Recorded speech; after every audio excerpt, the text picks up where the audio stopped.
I had a rapper reach out to me today. He wanted an exclusive beat. He said, hey, can I just put $100 on it? I can't afford the full thing right now. Can you hold it for me until next Friday? That's when I get paid. I was like, absolutely, yeah, let's do it. Now, 10 years ago, 15 years ago, I might have had an attitude about it because I have, as many of you producers have, experienced a lot of situations where I've been jerked out of money or had my beats stolen. I just made that entire video about those two, the Christian rapper and that woman who didn't know what the hell she was doing with her music, running off on a custom beat. And don't even get me started about what happened to me in the industry. I've told those stories. So we become so hypersensitive and so hyper vigilant as producers because we don't want to get f***ed over by these artists that in a way we start resenting them, or we just start distrusting them, or at very least we treat them as though we distrust them, which makes us really inflexible. And we think, all right, we're just protecting ourselves. We're protecting our interests when we might actually be shooting ourselves in the foot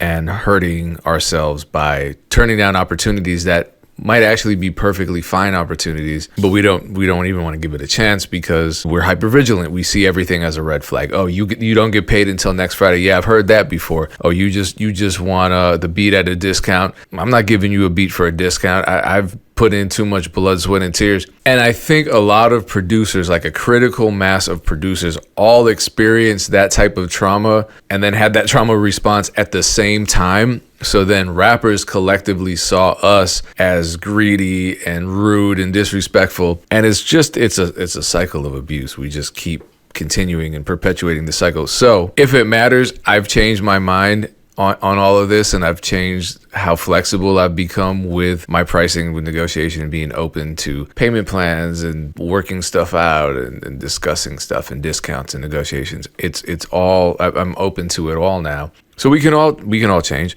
But one particular lawyer, Adam Freedman, who's been on my channel many times, he's tough, very tough. He goes at the labels. He goes hard for producers.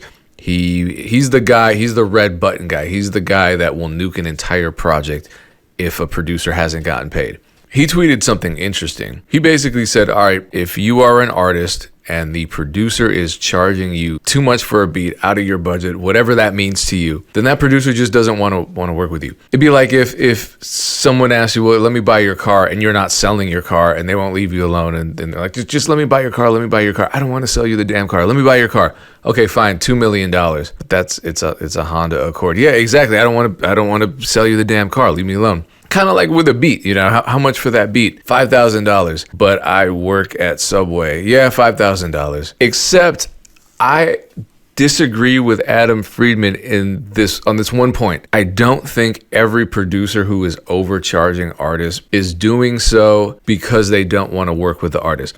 I think it's more complicated than that. So I brought that up with Dame. Let's talk about this. What do you think? Let me know in the comments if you've ever been in this position, or if you've used that as a tactic to turn an artist down by overcharging them, or if it was something else. Was it just ignorance? You tell me. If as an independent artist, a producer is charging you a high fee, it means they don't actually want to work with you. Real collaborators find ways to make it work. Payment plans, higher royalty, phase delivery, etc. And a lot of people were not happy about this. There are the producers who feel like artists are always trying to get over on them, and so they're resistant to any type of accommodations when it comes to their pricing on beats and services, and probably engineers, graphic designers, videographers too, but we're talking about producers specifically here. And I know you had some initial reactions to this post, and what was that? Yeah, I mean, I would probably tend to agree. I always think if you producers should want to work with talented artists that have potential to grow, right? And if there's an opportunity to do that, but the artist really doesn't have the funds to pay, then I think you should think of other creative ways to still be a part of what they're doing. Even with Room and Board right now, like I don't have a huge budget to pay producers up front for the production that we need. The way we structure it, obviously producers get 50% of the publishing, but they'll also get 20 to 25% of the master. Now, if that works for a producer, cool. If not, cool as well. Like we want to grow together. There's going to be a lot of records coming out. We're going to put a lot of promotion into them. It's a collective, so there's a lot of people pushing these records. So hopefully some of them pop.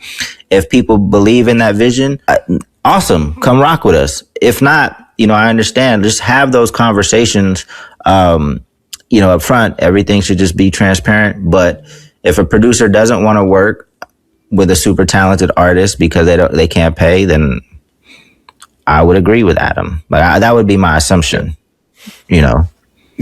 I think part of it too, we have to factor in just ignorance. And I don't mean that in a bad way. I just mean ignorance in general, just not really understanding the landscape, not necessarily having a good strategy, not having a revenue model, not being established, not understanding what the revenue options are for a producer, because a lot of producers just come into the game right away and they're already traumatized, they're already defensive, they're already telling people what they would never do, and it's like that comes from a place of ignorance. And if you come into the game and you're like, I'm not accepting anything less than 50,000 for a beat because I heard that on a podcast. All right, well, that's ignorant. The good thing about ignorance is it can change with information, but maybe it doesn't. So I don't think every producer that is unwilling to be flexible with their pricing is necessarily doing it out of a place of not wanting to work with the artist. I think a lot of it's ignorance, but I also agree with Adam. I'm not going to disagree with him. I just disagree with that, with the absolutism. It's not 100% this, you know what I mean? But yeah, like for me, I kind of agree with you, Pay, but what would be the scenario where that you're saying just because they're ignorant and not, like a new producer, I talk to new producers and I'll say, hey, here's this opportunity. Do you want to submit to it? And then it turns out that like the budget for the beat is 500, and they're like, I was expecting a lot more. And I'm like, bitch, you've never sold a beat in your life. 500 is perfectly fine for this small project. They're like, well, can we maybe add a zero to that? No, we can't. What do you think? So that comes from a place of ignorance. They don't even know the artist. Do you see what I'm saying? So it's not about them being excited to work with the artist or them not wanting to work with the artist or them not respecting the artist. They have no connection to the artist. They're just not putting, their overall future in perspective. They're not looking at this as an opportunity. They're not looking at it from a long-term perspective. They're like, I need as much money as possible right now.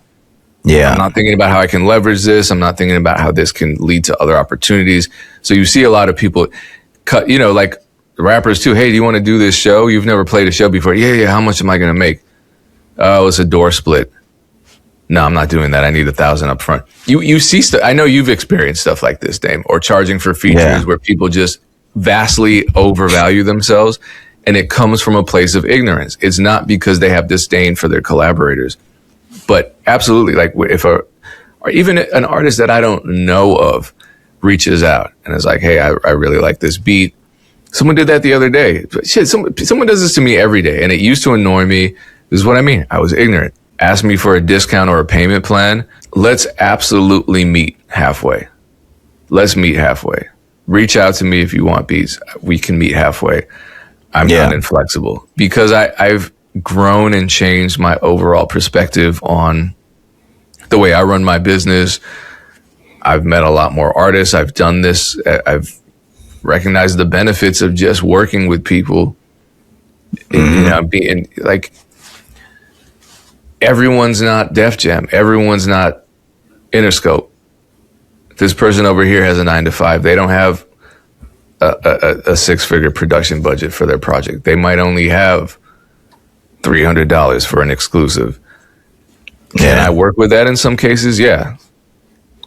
Asking to add a zero is crazy. I'd have been like, I could put a zero before the 5. It will look funny on the check, but but it ain't changing the value of it.